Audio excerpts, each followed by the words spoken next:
Shabbat Shalom. Notre paracha de la semaine, c'est paracha Vayetse. On voit dans cette haftara de la paracha que le prophète Oshia nous dit que les Cananéens avaient des balances frauduleuses et pratiquaient le vol.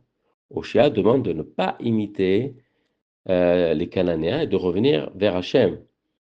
Il ne faut pas se laisser tenter par la peine du gain. Ça, c'est ce qui est en relation avec la paracha de la semaine. On voit que Yaakov, il rêve qu'il est sur une échelle, il rêve d'une échelle. Une échelle, en hébreu, ça s'appelle Soulam.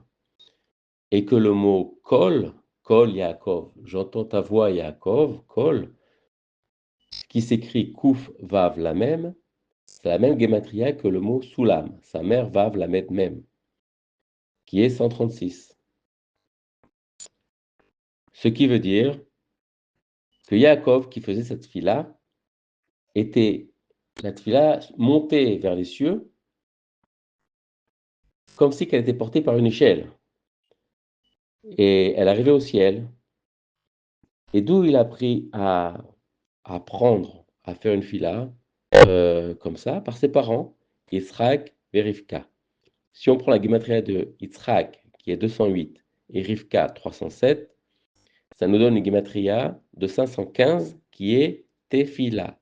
Tav, Pe, Lamed, He. Tefila, le mot Tefila qui vient de prier.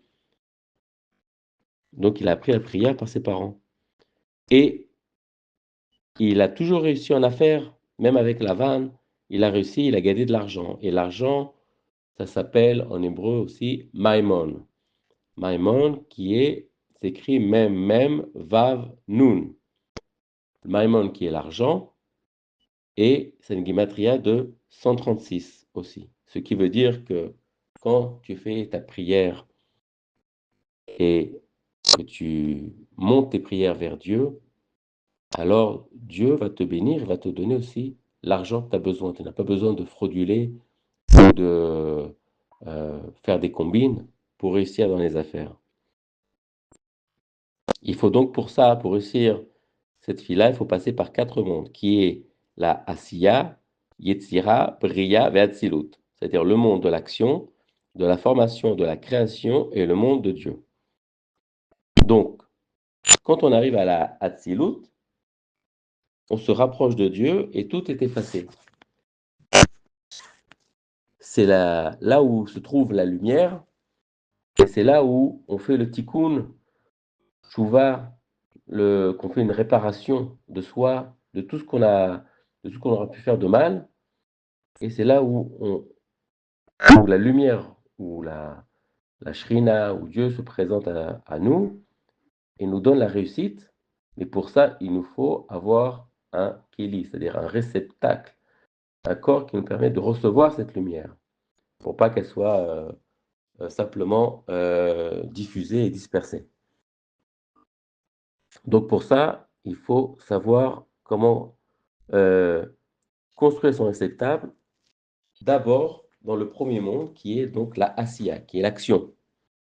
Alors qu'est-ce qu'il faut faire? Il faut changer sa conduite, comprendre son comportement, essayer de ne pas faire de la shonara, par exemple, de ne pas dire des méchants, même pas, des fois c'est des méchancetés, mais juste de colporter en disant, mais comment il réussit dans ses affaires, celui-ci, il ne déclare pas tous ses revenus aux impôts, par exemple. Donc ça, il faut éviter de colporter des médisances comme ça, par exemple, et d'essayer de changer sa façon de faire. Ensuite, on a la Yetzira. Yetzira, c'est le monde de la formation. Alors là, il faut vérifier intérieurement pourquoi on a des envies comme ça intérieures. Quelles sont les motivations qui nous poussent à dire des choses comme ça?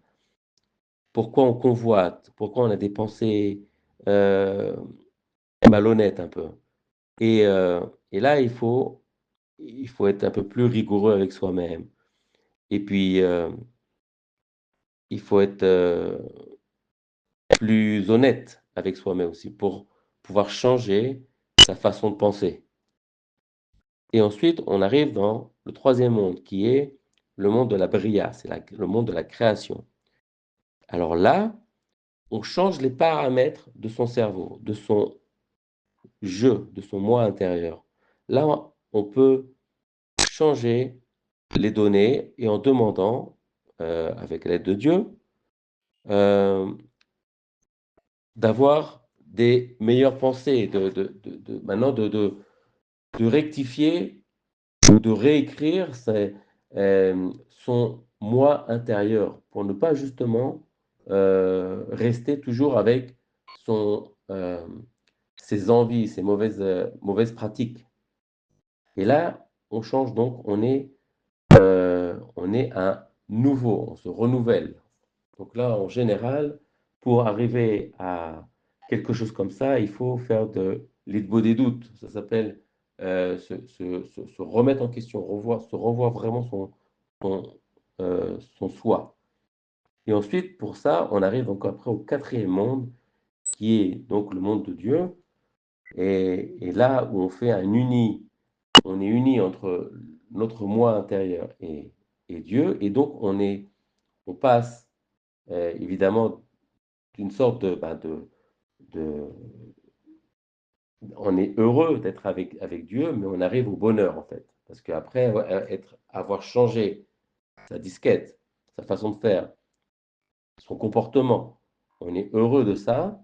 Et là, avec Dieu, quand on est uni avec Dieu, on atteint le bonheur. Ça s'appelle le bonheur. Et donc, euh, en hébreu, quand on est heureux, on dit on est méouchar, on est méouchar. Mais quand on a le bonheur, on a la simcha. Et souvent on nous dit il faut atteindre la simcha. Ça ne veut pas dire seulement juste de rigoler, ça veut dire d'être sa mère de la vie qu'on a, d'être avec Dieu. Et parce que justement, pourquoi on est sa mère et pas seulement heureux, et qu'on a le sourire, si on veut, c'est parce que justement, on arrive à se changer et à se redéfinir et à redéfinir la façon de notre pensée. Et donc, Dieu nous répond en nous envoyant ensuite ces lumières. Nous, on recevoir, on a le réceptacle pour recevoir ces lumières. Et donc, on a notre parnassa et on a moins de problèmes physiques, psychiques, et on est plus heureux comme ça. Shabbat Shalom.